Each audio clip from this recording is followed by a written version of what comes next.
BJP Sambit Patra, who's briefing the media at the moment. आज विश्व में अगर इलेक्शन कमीशन ने कीर्तिमान स्थापित किया है, इतने बड़े देश में जहां हर समय चुनाव होते रहते हैं, परिपक्वता के साथ नॉन बायस तरीके से अगर चुनाव लड़वाने का काम किसी ने किया है तो हिंदुस्तान के इलेक्शन कमीशन ने किया है। ये वह कांग्रेस पार्टी है जो बार बार इलेक्शन कमीशन को धता बताती है, नाच न जाने आंगन टेढ़ा।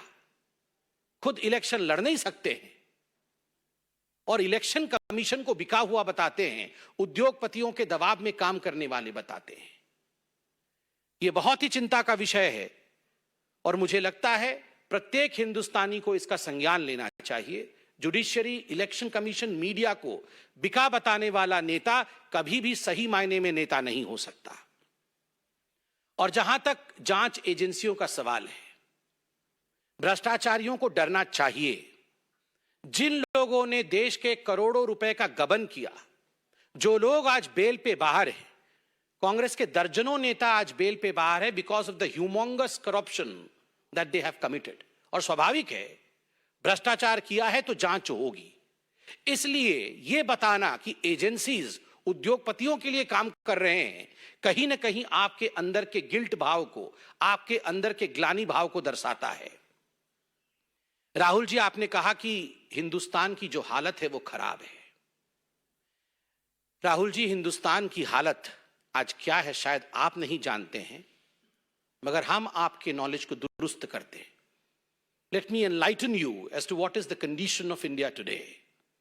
Only a couple of days ago, we got the good news that while India was celebrating Azadi Ka Amrit Mahotsav and while we were celebrating 75 years of our independence, India surpassed United Kingdom economically.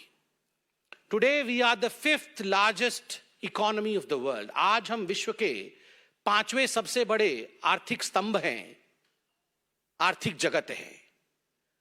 हमने Britain को भी परास्त किया है।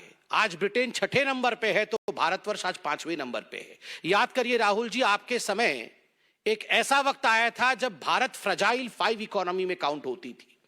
We were the fragile 5 economy under doctor Manmohan Singh and Sonia Gandhi. India has come feats forward under the leadership of prime minister Narendra Modi. अभी चंद दिनों पहले इस तिमाही का ग्रोथ रेट सामने आया है, जब पूरे विश्व में कोरोना पैंडेमिक को लेकर एक माहौल बना है। Economy is sliding across the world, growth rates are sliding across the world. We can proudly state today, आज हम गर्व के साथ कह सकते हैं 13.5% आज भारत का ग्रोथ रेट है। ये नतीजे अभी आए हैं। Probably Rahul Gandhi is unaware of these results because anything that is good about India, Rahul dislikes it. Bharat के विषय में कुछ भी अच्छा होता है वो राहुल गांधी को पसंद नहीं है। ब्लूमबर्ग तो राहुल गांधी आप जानते ही होंगे। भारतीय कंपनियों के नाम तो आप नहीं जानते, मगर ब्लूमबर्ग को तो जानते होंगे। अभी चंद दिनों पहले ब्लूमबर्ग ने कहा कि India will never go into recession.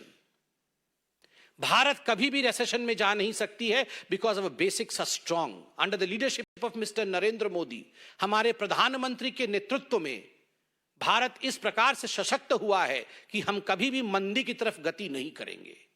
So that's BJP's Sambit Patra attacking Rahul Gandhi following Rahul Gandhi's speech in which he attacked the BJP. Sambit Patra going on to say Rahul has been following the same script. Congress is just about 2 family members, and what Rahul Gandhi said is contempt of judiciary. He says humongous corruption committed by Congress is rubbish, that people in India are suffering, speaks about some of the achievements of the BJP and says that Rahul's statistics and facts are completely wrong and India has only progressed under Prime Minister Modi's leadership.